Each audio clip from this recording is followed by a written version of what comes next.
हिंजवडीमधील IT कर्मचाऱ्यांनी आंदोलन केलंय। मूलभूत सुविधांसाठी आयटी कर्मचाऱ्यांवर आंदोलनाची वेळ आली आहे।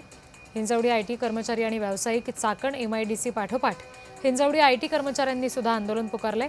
पाणी, वीज, रस्ते आणि स्वच्छता या मूलभूत सुविधांचा हिंजवडीमध्ये अभाव असल्याचं सांगत आमच्या समस्या सोडवा नाहीतर तीव्र आंदोलन करू असा इशारा या अभियंत्यांनी दिलेला आहे।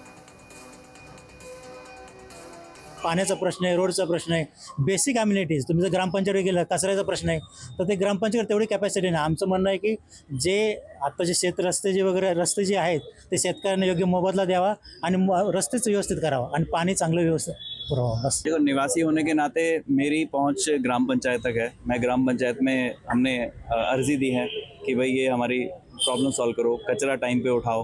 हम प्रॉपर्टी टैक्स भरते हैं लेकिन कुछ ॲक्शन नाही होता है। मागील 2 वर्षात 20 पेक्षा जास्त मृत्यू बघितलेले आहेत त्या एरियामध्ये। स्पेशली कॉन्क्रीट ट्रक्स वगैरे जे असतात ते चिखलातनं खड्ड्यातनं खूप इझिली डिसबॅलन्स होऊ शकतात आणि किती निर्दोष लोकांचे जीव गेलेले आहे। It is actually killing. Who will be responsible for those killings? लोकांनी आपल्या वाईफला सांगितलं की बाबा तू काही पण कर, पण 2 व्हीलरवरती मुलांना घेऊन जाऊ नकोस।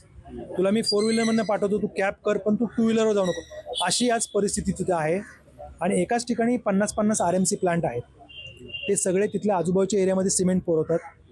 त्यांना काहीतरी नियोजन करून द्या, त्यांना काहीतरी टाईमलाईन द्या, त्याचं डायव्हर्सिफिकेशन करा। एकाच जागेवरून झाल्यानंतर ते सगळ्या गाड्या आमच्या कर्मचाऱ्यांच्या रस्त्यामधून जाणार आहेत। तर ह्या सगळ्या गोष्टी CM साहेबांनी मार्गी लावणं अपेक्षित आहे।